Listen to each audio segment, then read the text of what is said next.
আসসালামু আলাইকুম। কাশেত আপনাকে যুক্ত করা হ্যালো। আছে, বলেন। হ্যাঁ, বলেন। আচ্ছা ভাইয়া, আমার কোশ্চেনটা হচ্ছে, নবী মোহাম্মদ আর যে ৪ খলিফা ছিলেন, তো এনাদের কি ভাইয়া প্রত্নতাত্ত্বিক প্রমাণ পাওয়া গিয়েছে কি? মানে লেটেস্ট রিসার্চ কি বলে? না, কোনো প্রত্নতাত্ত্বিক প্রমাণ তো তাদের নাই। কিন্তু তাদের সম্পর্কে অন্যান্য যে সিভিলাইজেশন গুলো আছে, সে সমস্ত সিভিলাইজেশনে তাদের সম্পর্কে কিছু এভিডেন্স পাওয়া যায়। ভাই কিরকম এভিডেন্স? যেমন বিভিন্ন মুদ্রা পাওয়া যায়, যে মুদ্রাতে মোহাম্মদ নাম লেখা আছে, মোহাম্মদের নামে মুদ্রা করা হয়েছে। পরবর্তীতে বিভিন্ন বই-টই লেখা হয়েছে এই অঞ্চলে, যে এই অঞ্চলে একটা ইসলামিক ঘটেছে, মানে বিপ্লব ঘটেছে। এই ধরনের কিছু এভিডেন্স পাওয়া যায় বিভিন্ন আশপাশের অঞ্চল থেকে। আচ্ছা, তো ভাইয়া আমি যেটা শুনেছি, মানে জেনেছি আরকি, যে কোরআন নাকি মোহাম্মদের মৃত্যুর ৬০০ বছর পর লেখা হয়েছে। তাহলে অ্যাকর্ডিং টু দ্যাট আর যে ধরনের এটা এভিডেন্স যে গুলো পাওয়া শুনেছেন, যায় এটা কি? কোথা থেকে শুনেছেন, সেটার সপক্ষে কি তথ্য আছে, সেটা তো আগে একটু দেখতে হবে না? হুম, সরি ক্লিয়ার না, বুঝিনি। এই যে আপনি যে বললেন ৬০০, কোরআনটা মুহাম্মদের মৃত্যুর ৬০০ বছর পর লেখা হয়েছে। এইটা মানে এটা কোন শুনেছি। আমি বলছি না যে এটা অথেন্টিক। আমি জাস্ট আপনাকে এটা বুঝাতে বলেছি যে আমি শুনেছি যে কোরআন নাকি মুহাম্মদ মৃত্যুর বেশ কিছু বছর পরে। অনেকে ৬০০ দাবি করে, অনেকে আরো অন্যান্য বছর দাবি করে। তো আমরা যে প্রত্নতাত্ত্বিক এভিডেন্স গুলো দেখি এবং অতীতে কোথাও একটা ইসলামিক মুভমেন্ট কখনো এসেছিল। তো এই যে এভিডেন্স গুলো মানে এগুলোকে বিলিভ করার জন্য এগুলো ঠিক কতটা অথেন্টিক? মানে আমি এই কোয়েশ্চেনটার জন্য আরকি এই লাইনটা ব্যবহার করেছি। আ মানে কতটা অথেন্টিক? আমি অ্যাজ এ বিলিভার আমি কতটা মানে অথেন্টিক্যালি এই পাওয়া তথ্যটা বা যে প্রত্নতাত্ত্বিক নিদর্শনগুলোর এখন পাওয়া যায় ইসলামিক ভাবে বা মোহাম্মদের এক্সিস্টেন্ট নিয়ে, সেটাতে আমি অ্যাজ এ বিলিভার কতটা অথেন্টিক ভাবে আমি এটাতে বিলিভ করতে পারি। এটা কেমন? মানে এটা হাউ স্ট্রং ইট ইজ? আশা করি আমার কোয়েশ্চেনটা আ বোঝাতে পেরেছি। ফারাজ ভাই, আপনি কি উত্তর দিবেন? আমি আসলে আ কি বলবো বুঝতে পারতেছি না। ফারাজ ভাই, আপনি কি আছেন? আমি তো ফোকাসই করিনি। আচ্ছা ঠিক আছে। আ কাশেট আপু, আপনি কি কাশেটই আপনার নাম, রাইট? জি। জি, আপনি কি আবার একটু রিপিট করবেন? হ্যাঁ, প্রত্নতান্ত্রিক সিউর। নিয়ে কি? জি, আমি বলুন। জিজ্ঞেস করছিলাম যে মোহাম্মদ বা যে ৪ খলিফা ছিলেন উনাদের জি, প্রত্নতাত্ত্বিক এক্সিস্টেন্ট নিয়ে মানে প্রত্নতাত্ত্বিক ভাবে কি প্রমাণ জি। পাওয়া যায়? লেটেস্ট রিসার্চ না, কি বলে? আর প্রমাণ যে পাওয়া যায় প্রমাণ পাওয়া জি না, যায়, আচ্ছা প্রমাণ যেমন পাওয়া যায় ভাইয়া না। বলছিলেন যে বিভিন্ন মুদ্রা এবং ইটিসি মানে ইসলামের একটা মুভমেন্ট হয়েছিল আরবের অঞ্চলে। এতটুকু তো জি, আমরা জানতে পারি। তো জি। আমরা এই প্রমাণগুলোর উপর ডিপেন্ড করে কতটা স্ট্রংলি এটার উপর বিলিভ করতে পারি? দেখেন আপু, মক্কা মদিনাতে আপনার তারা ক্লেম আছে যে এখানে হচ্ছে এর বাড়ি, এখানে হচ্ছে তার বাড়ি, এখানে ওই সাহাবার বাসা ছিল, এখানে এই যুদ্ধ হইছে, ওইখানে সেই যুদ্ধ হইছে। এরকম অনেক ক্লেম আছে। কিন্তু আ ওইটা সম্পর্কে আপনি যেটা চাইলেন আর্কিওলজিক্যাল এভিডেন্স, ওই আর্কিওলজিক্যাল এভিডেন্সটা অ্যাকচুয়ালি নাই। তারপরে তারপরে আপনি বিভিন্ন জায়গায়, ফর এক্সাম্পল ইরান থেকে শুরু করে অনেক জায়গায় আপনার দাবি করা হয় নবী মোহাম্মদের আম আ হেয়ার পাওয়া যায়, হচ্ছে আপনার তার ব্যবহৃত ক্লোথস পাওয়া যায়। কিন্তু ওইগুলা তো ইরানে পাওয়ার কথা না, ওইগুলা তো সৌদিতে থাকার কথা। এনিহাউ এগুলা নিয়ে অ্যাকচুয়ালি মানে আম আমার জানার মতো নিরপেক্ষ কোনো রিসার্চ আসলে নাই যে আপনি করে বলতে পারবেন, একটু কনফিডেন্টলি বলতে পারবেন যে নবী মোহাম্মদ অ্যাকচুয়ালি ওই জায়গায় এক্সিস্ট করতো বা ওই নামে ক্যারেক্টার অ্যাকচুয়ালি ওই জায়গায় এক্সিস্ট করতো। বাট আপনি যদি ওই ছাড়া, মানে আপনি আর্কিওলজিক্যাল এভিডেন্স ছাড়াও আপনি যদি জিজ্ঞেস করেন আমাকে যে তারপরেও কি ওই রাখা যায় যে মোহাম্মদ নামে কোনো একটা ক্যারেক্টার ছিল? ওরকম জি। কি একটা ধারণা রাখা যায়? আমি সর্ট অফ বলব ইয়েস, 'কজ আ দেখেন মোহাম্মদ নামে একটা ক্যারেক্টার বানানো এবং তাকে যদি আপনি আম ভালো গুণের কোনো একটা ক্যারেক্টার বানাইতেই চান, তার বিরুদ্ধে ইচ্ছা করে এই ধরনের ঘটনা লেখা, যে মনে করেন সে তার কামের বেটির সাথে যৌন সম্পর্ক করতে যায়, বউ সে কাছে ধরা খাইছে। এরকম কোনো কল্পকাহিনী বানানোর অ্যাকচুয়ালি কথা না। বা সে একটা অপ্রাপ্তবয়স্ক বাচ্চাকে আ বিয়ে করছে এবং তার সাথে যৌন সম্পর্ক করছে। এটাও লেখার কথা না। যেখানে সে আবার অন্যান্য ইসে লেখা, সে নিজেই তার অপ্রাপ্তবয়স্ক বাচ্চাকে বিয়ে দেয় নাই অন্য কোনো লোকের সাথে। তো আ এরকম হিস্ট্রিজ থাকার কথা না। তারপর বনু কুরাইজার গণহত্যা, এরকমটা লেখার আসলে কথা না। তো আমি মনে করি যে মোহাম্মদ ছিল কিনা এটা আমার ধারণা ছিল। বাট তার কি আর্কিওলজিক্যাল এভিডেন্স পাওয়া যায়? আই ডোন্ট থিংক তার আর্কিওলজিক্যাল এভিডেন্স পাওয়া যায় আরকি। চলো ভাই, এরকম একটা ব্লারি ফিগার মানে আমরা তাহলে কি মানছি? এনাকে নিয়ে তো তর্ক-বিতর্ক আপনি কি আলোচনা মানছেন হচ্ছে। সেটা তো আমরা আপনি কি ভালো মানছি বলতে তাহলে? পারবেন। কারণ সেটা ক্যারেক্টার তো যদি আমি এত বলতে পারব ব্লারি না। হয় আমরা কি মানছি? তার ক্যারেক্টার তার ক্যারেক্টারকে তো মানে আপনার এই জাজ ফিগার করার সরি কোনো ক্যারেক্টার না, এক সেকেন্ড, ফিগারটা যদি তার ব্লারি ক্যারেক্টারকে হয় আমরা কি জাজ মানছি? করার কোনো রাইট তো আপনার নাই। অ্যাজ এ মুসলিম মুহাম্মদের ক্যারেক্টারকে জাজ করার কোনো রাইট কি আপনাকে ইসলাম দেয়? নাকি বলে যে মুহাম্মদ যাহা করেছে তাহাই সঠিক এবং তাহা সঠিক বলেই আপনাকে মানতে হবে? ইসলাম তো আমাকে কথা বলার রাইট দেয়। সো আপনি কিচেনে বাইরে করেন কি? আপনার তো কিচেনের বাইরে থাকার কথা না? না, আমি কিচেনের বাইরে আসছি কারণ আমি তো ইসলামকে মানছি না। আমি এজন্যই তো কথা বলতে আসছি। রাইট? মানে আপনাদের লাইভে কি মুমিন ছাড়া তো অন্য মানুষজন জয়েন দেয়, আমি সেটা বলছিলাম। তো অ্যান্সার এটাই যে প্রত্নতাত্ত্বিকভাবে প্রমাণ পাওয়া যায় না ওইভাবে অথেন্টিক্যালি, রাইট? ওয়েল আমি পাইনি এখন আসিফ ভাই আই ডোন্ট থিংক পাইছে, এবং আমি যতটুকু দেখেছি তো আমি তো অনেকগুলা ব্লগ দেখছি এখানে, এবং আপনার আপনার পরিবারও চাইলে আপনি অনেক পাবেন যারা হচ্ছে আপনার এই মক্কা মদিনায় ঘুরতে গেছে, হজ উমরায় গেছে। আমাদের ফ্যামিলি থেকেও অনেকে গেছে। আমি যতটুকু করলাম জানলাম এরকম অ্যাকচুয়াল কোনো এভিডেন্স ইভেন মোহাম্মদের বাসা মক্কায় ছিল সেই জিনিসটাও কেউ জানে না। তো এবং ওটা নিয়ে প্রত্নতান্ত্রিক মানে অ্যাকচুয়ালি আর্কিওলজিস্টদেরকে ডেকে এনে কোনো একটা এভিডেন্স কালেক্ট করা, আই ডোন্ট থিংক ওই জিনিসটা ওই জায়গায় অ্যালাউড। সো আর যদি অ্যালাউড থাকতো এটা বহুত আগে করতো আর কি। সো ওইটার ইয়েটা অ্যাকচুয়ালি চলতেছে না। ওইটার কোনো প্রমাণ আমি এই পর্যন্ত পাইনি, অ্যান্ড আই ডোন্ট থিংক ওই জিনিসটা আছে। আচ্ছা, সো আমার কোশ্চেন অ্যান্সার না, তাই তো? ইয়া বলতে পারেন। আর তারপর আপনি নিজে একটু টিপিডি থেকে সার্চ করে দেখতে পারেন যদি আপনি না, আপনার তো আমি বিলিভ নিজেরও করি যেটা ইনভেস্টিগেট আসিফ করা ভাই উচিত। জানে না সেটা জিপিটিও জানে না। ওরে বাবা! নবী নবী আসিফ মহিউদ্দিন ভাই। আসিফ মহিউদ্দিন সাল্লাল্লাহু আলাইহি ওয়াসাল্লাম। ভাই তো প্রশংসা করছে, ভাই খুশি হয়ে যাবে, বুঝছো? হ্যাঁ, হ্যাঁ, না আসিফ আমি ভাইয়ের দিলে খুশি হয়। জাস্ট অবশ্যই, লাইক অবশ্যই। জাস্ট লাইক আপার জাস্ট লাইক আপনার আপার মতো নাকি? আমি যেটা বলছিলাম সেটা হচ্ছে যে হিস্ট্রির বিভিন্ন ফিগার সম্পর্কে তো আমরা আসলে সরাসরি একদম হার্ড আর্কিওলজিক্যাল এভিডেন্স নিয়ে আমরা এই জিনিসগুলাকে আসলে প্রুভ করি না। যেমন অ্যারিস্টটল, সক্রেটিসের কথা ধরেন। সক্রেটিসের কি আর্কিওলজিক্যাল প্রত্নতাত্ত্বিক কোনো প্রমাণ পাওয়া গেছে? না, সক্রেটিসের তো কোনো প্রমাণ পাওয়া যায়নি। ইনফেক্ট গৌতম বুদ্ধেরও কিন্তু সেরকম কোনো প্রমাণ নাই। গৌতম বুদ্ধ সম্পর্কে আরেকটা আছে, হাইপোথিসিস আছে যে গৌতম বুদ্ধের জন্ম আসলে আফগানিস্তানে। কা যেই ব্যক্তি এটা দাবি করছে গৌতম বুদ্ধের জন্ম আফগানিস্তানে, হুম। সে আবার বিভিন্ন এভিডেন্স দেখায় সেই সময় আফগানিস্তানে কি ছিল, কোন রাজা ছিল সেগুলো বিভিন্ন এভিডেন্স দেখায় সেই জিনিসটা প্রুফ করার চেষ্টা করছে। আবার এরকমও আছে যে যীশুখ্রিস্ট যে মাঝখানে যে ১২ বছর লাপাত্তা ছিল, মানে যীশুখ্রিস্টের জীবনের মাঝখানের ১২ বছর সে কোথায় যেন হারায় গেছিল। তারা কেউ খুঁজে পায়নি ওই সময়। তো এই সময় এই মাঝখানের এই ১২ বছর নাকি সে ভারতে আইসা মা গৌতম বুদ্ধের মানে বুদ্ধিস্ট মঙ্ক হয়ে গেছিল নাকি। সে নাকি বৌদ্ধ ধর্ম গ্রহণ করে বুদ্ধিস্ট মঙ্ক হয়ে ঘোরাঘুরি করছে ইন্ডিয়াতে।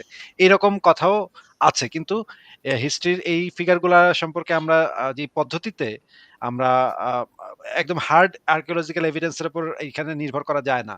এখানে কিছু আ মানে অন্য সোর্স থেকেও বিভিন্ন ইনফরমেশন নিতে হয়। যেমন ইবনে বতুতা যখন এই অঞ্চলে আসছে তখন তার কাছ থেকে, তার লেখা থেকে আমরা এই অঞ্চলের কিছু হিস্ট্রি পাই।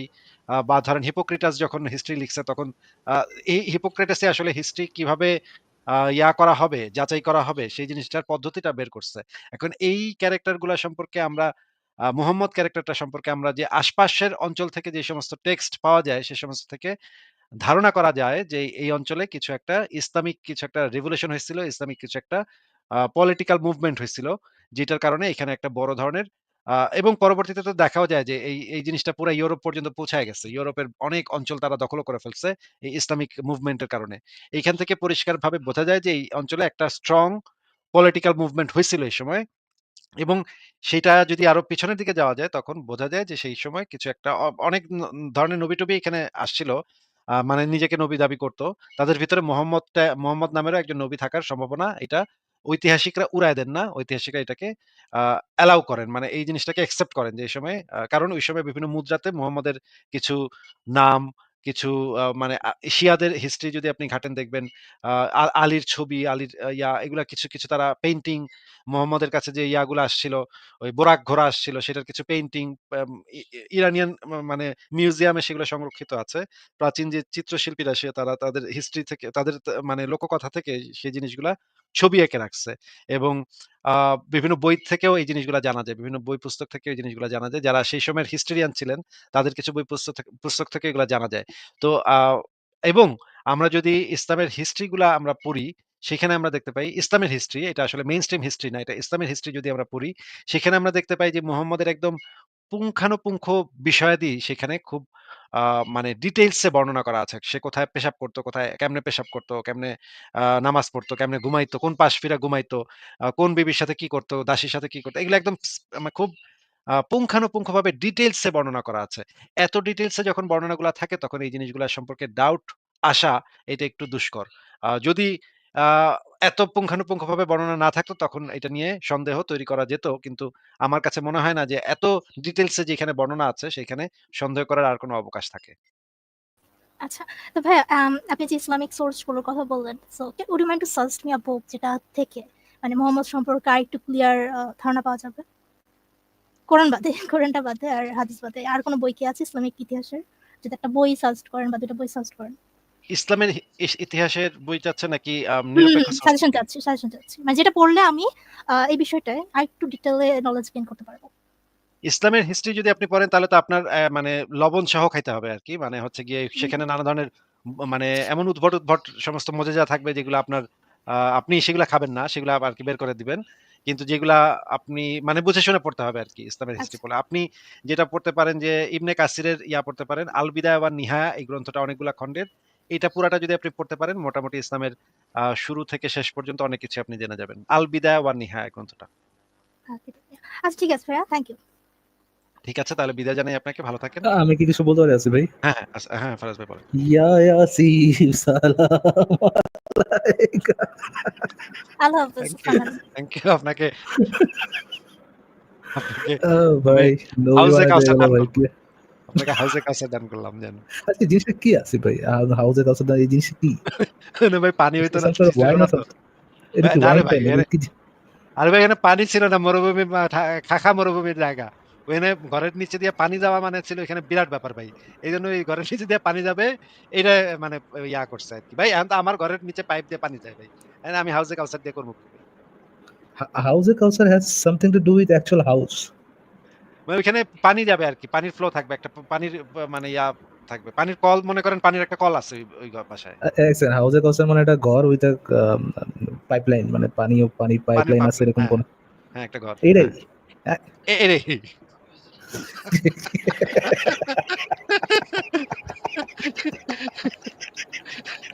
আচ্ছা দাঁড়ান আমি আপনারে বললাম কিন্তু আমি তো একটু ChatGPT কে একটু জিজ্ঞেস করে দেখি তো সে কি উত্তর দেয়। আমি তাইলে আপনি একটু যুক্ত করেন আমি একটু জিজ্ঞেস করে আসি ভাই, হ্যাঁ?